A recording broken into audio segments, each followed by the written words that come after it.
Il s'agit de la planification familiale. Vous savez que notre sous-région, surtout la sous-région ouest africaine, la région francophone, c'est la seule région du monde où nous avons des taux de prévalence contraceptive de moins de 10%. Alors, partout dans le monde, il y a eu des progrès énormes. Partout dans le monde, les populations ont adopté la planification familiale comme méthode d'espacer les naissances, mais aussi pour des objectifs économiques dont je pourrais parler tout à l'heure. Alors, ce projet a fait ses preuves, donc c'est des bons extraordinaires. Peut-être qu'il faut penser à des pays comme le Rwanda, qui il y a quelques années a eu de progrès similaires. Mais il y a eu un projet dont vous avez certainement entendu parler, parce que je pense que vous avez couvert les activités du projet, c'est le projet ISSU. Alors le projet consistait à se focaliser sur les populations démunies, les populations pauvres si vous voulez, mais qui vivent en milieu urbain. Parce que nous avons trouvé que en fait, la fondation Bill Gates a misé sur ça en se disant que bon, peut-être il est temps d'investir dans des stratégies urbaines. Parce que nous savons qu'à peu près 2/3 de la population planétaire maintenant vit dans des villes. Alors, il y a une urbanisation à outrance et nous voyons la plupart des populations se rapprocher. On dit que d'ici 2050, nous verrons 70% des populations qui vont habiter en milieu urbain.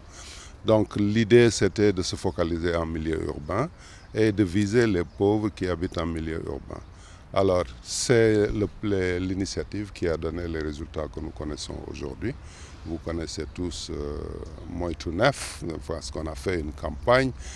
Les journalistes, vous avez eu un rôle extraordinaire là-dedans, parce que la sensibilisation des populations, etc. Les religieux ont participé dans cette initiative. Et vraiment, je pense qu'on ne peut pas se plaindre.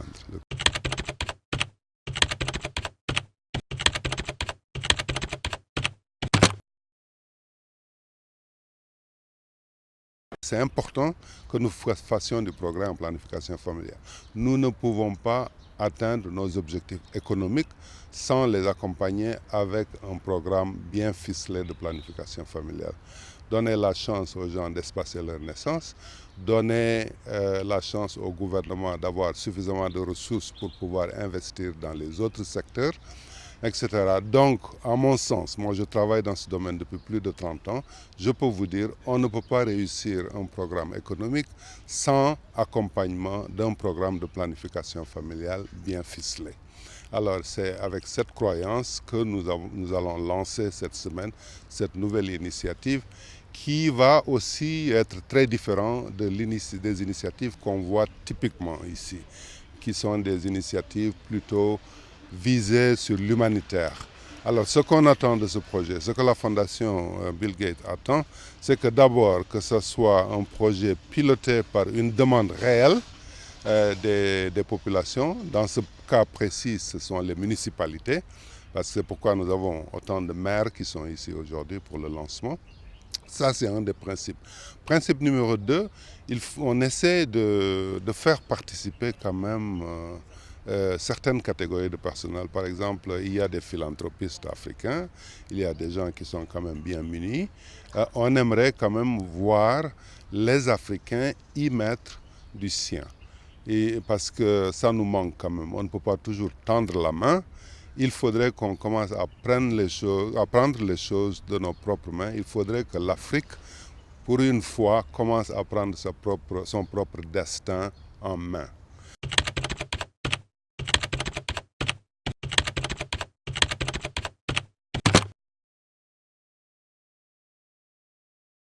Ici au Sénégal, je pense que par exemple, nous pouvons, vous prenez le plan d'émergence, un plan Sénégal émergent.